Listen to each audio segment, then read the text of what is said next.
Welcome to our talk show. और आप लोगों का बहुत बहुत स्वागत है हमारे शो में। और आज का ये शो बहुत ही इंटरेस्टिंग होने वाला है क्योंकि आज हमारे साथ में है डॉक्टर अभिषेक अग्रवाल जी, जो कि एस्ट्रोलॉजी एक्सपर्ट है। तो आज बहुत सारी चीजें डिस्कस होने वाली हैं और बहुत सारे इंटरेस्टिंग फैक्ट्स डिस्कस होने वाले हैं। तो अभिषेक जी, बहुत बहुत वेलकम है हमारे शो में आपका। और सबसे पहले तो हम आपके बारे में जानना चाहेंगे कि आप कहाँ से बिलोंग करते हैं और आपने कैसे अपनी जर्नी स्टार्ट की एस्ट्रोलॉजी की। Thank you so much Sumesh for having me here first of all. और मेरा सौभाग्य है आज बहुत अच्छा कि आज आपके साथ ही बैठ के चर्चा करने का मौका मिल रहा है मुझे। वेल स्पीकिंग ऑफ, मैं उत्तराखंड से बिलोंग करता हूँ। ओके। और एस्ट्रोलॉजी में मेरा इंटरेस्ट बहुत पहले से था। ओके। 12-15 साल हो गए। ओके। बट मुझे एक्चुअली पढ़ाई भी इसी में करनी थी। I wanted to get graduated, post graduated and then to collect a doctorate degree in astrology. Okay. Which I am currently doing. Interesting. तो मेरा क्योंकि पढ़ाई का इतना कुछ नहीं था, पहले ग्रेजुएट्स बनते थे लोग, डॉक्टर्स बनते थे, सीएस बनते थे। और पेरेंट्स भी इतने जागरूक नहीं थे, अवेयर इतने नहीं थे कि हमारा बच्चा इस फील्ड में जाए तो कोई कोर्स वो अडॉप्ट कर सके या कुछ कर सके। तो मेरे पास कुछ नहीं बचा था करने के लिए, लेकिन मेरे अंदर का जो कीड़ा था, उस कीड़े ने मुझे भ्रमण पे निकाल दिया, पूरे भारत के। तो मैंने खुद इन्फॉर्मेशन कलेक्ट करना शुरू करा। ओके। मैं उत्तराखंड से हूँ, लेकिन मैं हिमाचल बहुत जाता था। हिमाचल जाने का रीजन? हिमाचल जाने का रीजन ये था कि वहाँ पे बहुत पुराने जो पंडित हैं, आप पूरे ऊपर जाओ, कसोल साइड, हाँ जी, हाँ जी, मनाली से ऊपर जाओ, तो वहाँ पे 100 साल के पंडित आज भी हैं। तो मैं उनके साथ बहुत देर टाइम स्पेंड करता था। ओके। अच्छा, एस्ट्रोलॉजी को ही क्यों सेलेक्ट किया? मतलब क्यों? जैसे कि अब आपके एज में और भी बहुत सारे लोग हैं जो एस्ट्रोलॉजी से तो बहुत दूर भागते हैं, मतलब कटते हैं इस फील्ड से। इवन लोग पूजा पाठ से भी बहुत दूर भागते हैं, लोग पूजा पाठ भी नहीं करते हैं और लोग स्पिरिचुअल में भी मतलब बिलीव नहीं रखते हैं। तो आपका एस्ट्रोलॉजी में ही ऐसा बिलीव क्यों कि आपको एस्ट्रोलॉजी में ही जाना है? देखो सुमेश, ऐसा है कि ये एक साइंस है। ओके। है ना, लोगों को थोड़ा सा वो कॉन्सेप्ट अभी क्लियर नहीं है। ओके। उनको लगता है जस्ट लाइक ऐसी कुछ है ना, हवा में है और पंडित जी को दिखा देंगे तो कुछ निवारण निकल जाएगा किसी चीज का। But it is an actual study, okay. इसका पूरा प्रॉपर हमारे, हालांकि पूरे ग्रंथ जल गए थे हमारे वहाँ पर, सिर्फ 4% 3% बचा है। वही इतना वास्ट है कि अगर आप उसको पढ़ने बैठ जाओ ना, तो बाल सफेद के बाल उड़ जाएंगे आपके। ओके। तो उसी चीज को मैंने ध्यान रखते हुए जो है अपना करियर ऐसे शुरू करा था। और आई एम स्टिल हियर। तो साइंटिफिकली ये कैसे कनेक्टेड है? मतलब जैसे मुझे तो अभी तक जहाँ जहाँ सुनने को मिला है, जहाँ जहाँ देखने को मिला है, तो एस्ट्रोलॉजी वर्ड सुनते ही मन में कुछ और डिफरेंट चीजें आने लगती हैं कि एस्ट्रोलॉजी मतलब कि कोई जादू टोना, या फिर एस्ट्रोलॉजी मतलब कि हम ब्लैक मैजिक टाइप इस टाइप की चीजें हिट करने लगती हैं। तो ये साइंटिफिकली मतलब किस तरीके से ये प्रूवन है? मतलब क्या है साइंटिफिक रीजन? देखो सुमेश, बहुत बहुत सिंपल से एग्जांपल है ये। आज से करीबन 1000 2000 3000 जितना भी आप बैक में जा सकते हैं, आप जाइए। और जितने भी हमारे एस्ट्रोलॉजर्स उस वक्त थे, उन्होंने ये बताया था कि मंगल ग्रह जो है वो लाल रंग का है। ओके। है ना, आप जो है मूंगा पहनते हो, आज से नहीं पहन रहे हम मूंगा, हम कब से पहन रहे हैं। तो कुछ साइंस ही होगी ना। ओके। आपके पास कोई टेलीस्कोप नहीं है, you don't have any equipments with you, you don't have any man power with you, you don't have any technological background, which you are taking forward. Right. ये तो अभी नासा वालों ने 1990-92 में बताया है कि मंगल जो है वहाँ पे पहुंच चुका है, वो लाल रंग का है, वहाँ से मिट्टी लेकर आए हैं। तो वो साइंस है। I am not denying that that is not a science, but this is a science which is an ancient science. There is a difference between both. अच्छा, एस्ट्रोलॉजी के बेसिस पे जैसे मैं कभी कभी देखता हूँ बहुत सारे लोग जो है अपनी लाइफ की बहुत सारी जर्नी स्टार्ट करते हैं। जैसे कि कोई अपना करियर स्टार्ट कर रहा है, कोई अपनी मैरिज लाइफ स्टार्ट कर रहा है, कोई अपना बिजनेस स्टार्ट कर रहा है, कोई अपना रिलेशनशिप स्टार्ट कर रहा है। तो उस बेसिस पे भी बहुत सारे लोग ऐसे होते हैं कि जो मतलब पंडित जी के पास जाते हैं और पूछते हैं कि भाई हमारा ये बिजनेस कब स्टार्ट करना चाहिए, कैसे स्टार्ट करना चाहिए, इसका ग्रह है, नक्षत्र। तो ये क्या चीज़ है? मतलब इसके पीछे ये क्या लॉजिक है? Again it's like science only. अब इसमें हम मैथ्स जोड़ देते हैं थोड़ा सा। कि मैथ्स जो है वो calculations, astrology is all about calculations, mathematical points, mathematical calculations. जिस दशा में, जिस दशा के फल आप भोगना चाहते हो, उस दशा को मद्देनजर रखते हुए हम बोलते हैं कि ठीक है, आप बिजनेस स्टार्ट कर सकते हैं, या अभी आप बिजनेस में स्टार्ट करिए, अभी आपके जॉब के जो है साइन ज्यादा हैं। अगेन मैरिज का जब आता है, कब होगा, कैसे होगा, तो उसका भी एक टाइम और मैथमेटिक्स है। ओके। कैलकुलेशन। किस टाइप की कैलकुलेशंस? फॉर एग्जांपल, जैसे कुंडली में हम 7वां घर देखते हैं मैरिज का, स्पाउस का, शादी कब होगी, हम पूछते हैं पंडित जी शादी बताइए कब होगी, अभी रुक जाइए, अभी 1 साल है, अभी रुक जाइए, अभी 6 महीने है। तो बेसिकली 2 प्लैनेट्स जो हैं वो टाइम डिसाइड करते हैं। सबसे स्लो मूविंग प्लैनेट जो है, एक तो है सैटर्न और एक है जुपिटर। इन दोनों की जो दृष्टि है वो जब 7वें घर पे पड़ती है या आपके फर्स्ट हाउस पे पड़ती है, जिसे हम लगन बोलते हैं। आप साउथ इंडिया में ट्रैवल करोगे तो वहाँ पे लोग ये नहीं बोलते शादी होने वाली है या आई एम गेटिंग मैरिड और समथिंग, वो बोलते हैं इसका लगन करना है अभी। है ना, आप मुंबई साइड जाओ, वहाँ पे लोग बोलते हैं कि अभी इसका लगन करने का है मेरे को, मेरा लड़का जवान हो गया, लड़की जवान हो गई है। तो वो जो लगन है, जो फर्स्ट हाउस है, that is really prominent. First house and 7th house, ये 2 ग्रह जब इन दोनों पर दृष्टि डालते हैं अपनी, तो वो हाउस एक्टिवेट हो जाता है। So that is the time for the correct marriage. Same way हम जैसे 10th हाउस, जैसे आपने बोला करियर के लिए, बिजनेस के लिए, जॉब के लिए, तो बहुत लोग जॉब कब मिलेगी, दोनों ग्रह जब 10वें दशम स्थान पे देखते हैं तब आपको जॉब मिलेगी। मेरा प्रमोशन कब होगा, सूर्य उसके ऊपर से निकल जाएगा 10वें हाउस से, तो आपको प्रमोशन हो जाएगा। ओके, यानी कि बर्थ टाइम से जो हमारी डेट ऑफ बर्थ है उसके अकॉर्डिंग जो हमारे ग्रह नक्षत्र हैं वो उसी के अकॉर्डिंग वर्क करते हैं। अच्छा, अगर हम जो भी टाइम प्रिडिक्ट किया गया है, जो भी टाइम डिसाइड किया गया है कि इस टाइम पे हमें ये चीज़ स्टार्ट करनी है, बिजनेस स्टार्ट करना है, जॉब स्टार्ट करना है या फिर कुछ भी स्टार्ट करना है, अगर हम उसके अलावा अगर किसी टाइम पे स्टार्ट करते हैं तो उसकी क्या लॉसेस हो सकते हैं? लॉसेस तो नहीं होंगे, बट हाँ ये हो सकता है कि आपको you might feel few of the hardships, you know. जैसे आपने बिजनेस खोल लिया लेकिन आपको ग्रोथ नहीं मिल रही। आपने बिजनेस खोल लिया, आपको लॉस हो रहा है। लेकिन अगर फैक्चुअली देखें हम, तो आप कोई भी बिजनेस शुरू करते हैं तो उसमें आपको 1 साल तो घर से देना ही पड़ता है। राइट। है ना, आप पान की दुकान भी खोलेंगे तो आपको 1 साल घर में जो माल भरते हो आप अपना, definitely it is going to come from the money which you have accumulated. Second house वहाँ पे एक्टिवेट हो जाता है। राइट। 11th हाउस एक्टिवेट तब होता है जब वहाँ पे कर्म स्थान जो है बढ़ने लगता है, जब आप एफर्ट्स डालते हो। यानी कि अगर हम टाइम के अकॉर्डिंग भी अगर हम कोई भी एक्शन ले रहे हैं तो उसमें हमारा कर्म भी मैटर करता है। कर्म मैटर करता है। Okay, right. मतलब ये चीज़ तो मैं भी बिलीव करता था कि कर्म करना बहुत इंपॉर्टेंट है। हाँ, लेकिन कुछ चीज़ें जैसे मुझे कभी कभी क्लियर नहीं हो पाती थी कि हम एस्ट्रोलॉजी के अकॉर्डिंग ही हम टाइम क्यों डिसाइड करें। मतलब हम किसी पंडित से जा करके पूछ करके जो भी हम टाइम उनसे ले रहे हैं कि हाँ इस टाइम पे ही स्टार्ट करना है, तो ऐसा ही क्यों, है ना। ये चीज़ मेरे मन में बहुत खटकती थी, जो भी आपने मुझे क्लियर किया बहुत अच्छे से। तो अब जैसे कि बहुत सारी चीज़ें और भी होती हैं कि लोग जो है अपना जब मैरिज जब करने जाते हैं तो कुंडली मिलान करते हैं। तो ये कुंडली मिलान मतलब जैसे मान लीजिए मेरी आपके साथ फ्रेंडशिप अच्छी है, या फिर मान लीजिए मेरा कोई पार्टनर है, मान लीजिए मेरा कोई पार्टनर है, राइट, या फिर मेरे कोई मतलब जिसके साथ मैं शादी करना चाहता हूँ, मुझे बहुत पसंद है, राइट। तो कुंडली मिलान क्यों इंपॉर्टेंट है? मतलब जब मेरी अंडरस्टैंडिंग अच्छी बैठ रही है, हम लोग का सब कुछ बहुत बढ़िया चल रहा है, तो अगर उसमें कुंडली मैच नहीं करेगी तो क्या हमारा रिलेशन अच्छा नहीं चलेगा? बहुत बढ़िया सवाल पूछा आपने। कुंडली मैचिंग का जो बेसिकली हमारा कॉन्सेप्ट है वो इंडिया में ज्यादा प्रोमिनेंट है ना। ओके।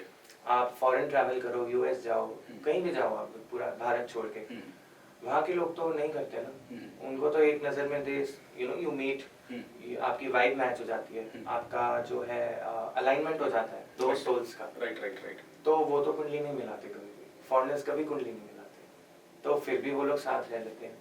बट आपने ये देखा होगा डिवोर्स के केसेस जो हैं और सेपरेशन की जो केसेस हैं वो फॉरेन में ज़्यादा होते हैं, भारत में फिर भी कम होते हैं। 2 रीज़न है उसके। एक तो we Indians are more valued, you know, we are rooted. हमको पता है कि नहीं, हमको ऐसा नहीं करना या वैसा नहीं करना। प्लस हमारी फैमिली वैल्यूज आती हैं। फॉरेन में लोग 16 साल की उम्र से अलग हो जाते हैं, जब वो टीनेज में जाते हैं, जब उनको सबसे ज़्यादा जो है नरिशमेंट की ज़रूरत होती है। राइट। हमारा क्या होता है, हमारा यूनिवर्सिटी भी हो जाती है, क्रॉस यूनिवर्सिटी, हम जॉब भी जाते हैं, आप घर पे आओगे, आपकी मदर आपको फिर भी जो है रात को 11 बजे 10 बजे आपके लिए खाना बना के आपको देगी। So those are the values, you know, which we value. Right. उस चीज को हम लोग ध्यान में रखते हैं, उस चीज को जिससे वो ट्रेडिशन आगे चलता रहे। जैसे आप शादी करते हैं, शादी का पर्पस सिंपल है, यू नो, आपकी वंशज आगे चलाना। राइट। बाकी चीजें सब मटेरियलिस्टिक है। तो जो फैक्ट है, जो पॉइंट है, जो सेंटर पॉइंट है, वो यही है कि आपको उसको एक बाइंड करके रखना है। तो उस बाउंडेशन को कैरी करने के लिए कुंडली मिलान करते हैं, मतलब कि हमारा जो एक मैचिंग है वो प्रॉपर रहे। राइट। और वो रिलेशन लंबा जाए। अच्छा, उनमें जो गुण मैच होते हैं तो वो किस बेसिस पे मैच होते हैं गुण? देखिए, गुण मैचिंग का जो है, वैसे तो अच्छे अगर आप किसी से मिलते हो या कुछ करते हो, आजकल तो ऐप्स इतने चल गए हैं, आप खुद ही डाल लो 32 गुण मिल गए हैं, 25 गुण मिल गए हैं, बहुत अच्छा है, शादी कर लीजिए। बट उसके साथ अलग अष्ट कुष्ठ मिलान होता है ना। तो सबसे पहले देखते हैं कि लाइफ स्पैन कितना है ना। मेरी लाइफ मान लो है ही 6 महीने, और मेरा पार्टनर के साथ आप कह दो हाँ 28 गुण मिल गए, आप शादी कर लीजिए, हर कोई बोलेगा कि सर्वश्रेष्ठ चीज है, शादी हो जाएगी। बट उस 6 महीने के बाद क्या है, राइट, वो चीज बहुत मैटर करती है यहाँ पे। Right, right. दूसरा आपकी इस बात से एक बात और मेरे माइंड में आ रही है कि मैंने अपनी कुंडली बनवाई थी एक टाइम पे, अच्छा, तो उस कुंडली में लास्ट में एक पॉइंट था आयु। तो वहां पर जो आयु था, उस आयु के आगे कुछ ईयर्स लिखे हुए थे कि आप इतने साल तक आपकी आयु रहेगी। तो ये चीज क्या प्री डिसाइडेड है कि हमारी आयु उतनी ही रहेगी? ये कैसे पॉसिबल है? अगेन आपको पता है आपकी शनि की ढैया चल रही है, ओके, है ना, और आपको ये भी पता है कि आपको उसमें सतर्क रहना है। ओके, लेकिन फिर भी आप जॉब के मतलब काम पे जाते हो, आपको कहीं भी जाना है, आप लेट हो जाओ, आप गाड़ी फिर भी तेज चलाते हो, आपको पता है आपका टाइम खराब चल रहा है, but still you do the same thing which you Right. Should not. Right, right. So in the same way वो टाइम डिसाइडेड तो है, वो तो खैर परमात्मा के हाथ में है, कुछ नहीं है। लेकिन हाँ ये है कि कुछ ईयर्स रफली अप्रॉक्सीमेटली जिसे हम बोलते हैं कि हाँ इतना जो है इतना हो सकता है, जैसे मध्य आयु है, दीर्घ आयु है, पूर्ण आयु है। So that is the concept which we play. Okay, तो मतलब रियल लाइफ में हम काफी सारी चीजों में हम एस्ट्रोलॉजी के बेसिस पे आगे बढ़ सकते हैं। हर चीज में, हर चीज में हर मुझे अभी चीज समझ में। में आ रही है आपकी बातों से। मतलब हमें करियर में भी कोई डिसीजन लेना हो, मैरिज में भी डिसीजन लेना हो, बिल्कुल सही चीज है। और रियल लाइफ में क्या क्या ऐसी चीजें जिसमें हम एस्ट्रोलॉजी को हम बेस्ड रख सकते हैं कि हम एस्ट्रोलॉजी के बेस पे अगर अब ये चीजें करते हैं तो रियल लाइफ में हमारी ये बेनिफिट्स हो सकते हैं? क्योंकि आज के टाइम पे लोग कोई भी डिसीजन लेना है, कुछ भी करना है, तो वो लोग इन सब मिथ्स, कुछ मिथ्स होती हैं लोगों के मन में, तो वो लोग इन सब मिथ्स को नहीं मानते हैं और वो अपनी लाइफ में आगे मतलब चलते रहते हैं, मतलब मूव ऑन करते रहते हैं। तो रियल लाइफ में लोगों को क्या ऐसी इंपॉर्टेंस शो होगी जिससे वो एस्ट्रोलॉजी पे ट्रस्ट कर पाए? क्योंकि आज का टाइम ऐसा है ना कि बहुत ही तेजी से चलने वाला टाइम है, मतलब बहुत फास्ट टाइम जा रहा है, मतलब टाइम निकलते पता नहीं चलता है। बट अगर हम लोगों को ये चीज क्लियर करना चाहें कि एस्ट्रोलॉजी का बेस रखना इम्पोर्टेंट है उनकी लाइफ के हर एक स्टेप से पहले, तो ऐसा क्यों, कैसे, क्या मतलब इसके पीछे क्या रीजन हो सकता है? देखो एस्ट्रोलॉजी का हर चीज में जो है कहीं ना कहीं रोल है, ठीक है ना, लेकिन अब उसके पीछे ये भी नहीं कि हम जो है बौखलाए, तो बिल्कुल ही बौखला जाए, अरे नहीं नहीं ये तो बिल्कुल इस वक्त मना करा है, हमको नहीं करना है। उस ज्यादा भी जो है वो एक तो डोंट माइंड, बट हमारे जो कर्मकांड वाले पंडित हैं वो थोड़ा सा जो है ना भ्रमित कर देते हैं लोगों को। दूसरा जो हमारा लाइक एस्ट्रोलॉजिस्ट को पता है क्या नहीं, बट एज एन जैसे आप कभी आओ मेरे पास या कोई और भी क्लाइंट आता है कुछ भी, उनको अभी तक इस चीज से एक लाइन नहीं ड्रॉ कर पाए वो कि जो ज्योतिष है वो एक अलग चीज है और जो पंडिताई है, जो कर्म कांड है वो एक अलग चीज है। इन दोनों को आप नहीं मिला सकते कभी। ओके, मतलब ये जो पंडित जी हैं तो वो अलग हैं और जो ज्योतिष हैं वो अलग है, मतलब Priest दोनों और का astrologer is role two different things. अलग अलग रोल है। अलग अलग रोल। Okay, okay. तो मतलब जो ज्योतिष है तो वो प्रॉपर हमें जो भी सजेशन है, प्रेडिक्शन है, तो वो उसके लिए काम आते हैं, उसी राइट? के लिए। मतलब ओके, ओके। और जो पंडित जी हैं, जैसे कि मैं अपने घर में रहता हूँ, जैसे हम लोग जिस फैमिली से बिलोंग करते हैं उस फैमिली में तो मुझे यही पता है कि पंडित जी के पास जाएंगे और उनसे पूछेंगे और वो जो बताएंगे हम वैसा कर लेंगे। Okay, okay, great. तो ये चीज अभी मुझे क्लियर हुई। तो मतलब रियल लाइफ में इन फैक्ट मतलब औरों के लिए भी है, मतलब this is for everyone, you know. इस साइंस को इतना मतलब डोंट मेक इट फसी, इसको इतना क्लमजी मत बनाओ, बहुत सुलझी हुई चीज है।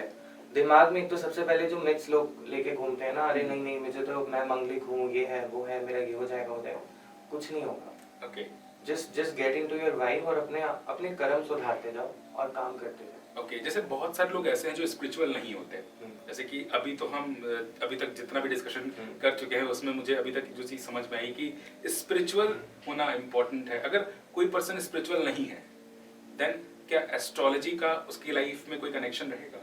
अगर कोई पर्सन स्पिरिचुअल नहीं है तो आप उसको जरूर देखना कि वो कोई ना कोई काम 24 घंटे में एक काम बहुत शिद्दत से करता होगा। Okay, he is spiritual to that thing.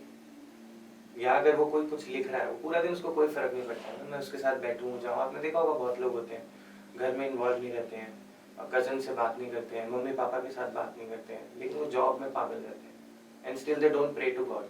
वो माला भी चैंट नहीं करेंगे, वो बैठ के साधना भी नहीं करेंगे, वो ऋषिकेश के स्पिरिचुअल ट्रिप्स भी नहीं लगाएंगे, वो न्यूयॉर्क जाएंगे वैकेशंस के लिए, बट उनके अंदर एक छोटी सी एक वो आप पॉइंट देखना, वो किसी ना किसी चीज को लेके जो है स्पिरिचुअल रहेंगे। ओके, तो वो स्पिरिचुअलिटी तो है, उस स्पिरिचुअलिटी को आप अंदर से कैसे निकालते हो और उस एनर्जी को कैसे यूज करते हो, That is तो ये हम उन्हें कैसे क्लियर कर पाएंगे? मतलब जैसे अगर किसी जो होते हैं ना, जैसे जो नास्तिक लोग होते हैं, जो मतलब नहीं मानते हैं, भगवान में नहीं मानते हैं, तो अगर हम उनके सामने बोलने जाते हैं वो कि सबसे अगर, स्पिरिचुअल हाँ, होते हैं। तो उनके साथ अगर हम बोलने जाते हैं कि भाई अगर आप अपना बिजनेस स्टार्ट कर रहे हैं या फिर कुछ भी स्टार्ट कर रहे हैं तो आपको एक बार सजेशन लेना चाहिए किसी एस्ट्रोलॉजर से जाकर के, तो ऐसा मतलब कैसे उनको हम अवेयर कर सकते हैं कि वो इन चीज़ों पे थोड़ा सा ट्रस्ट कर पाए? मेरे बहुत लोग जानने वाले हैं जो अपने आप को एथिस्ट बोलते हैं, और बहुत ऐसे लोग हैं कि हम आइडल पूजा में बिलीव नहीं करते, है ना, हम एनर्जीज में बिलीव करते हैं। सो वो कहीं ना कहीं एक बिलीफ है।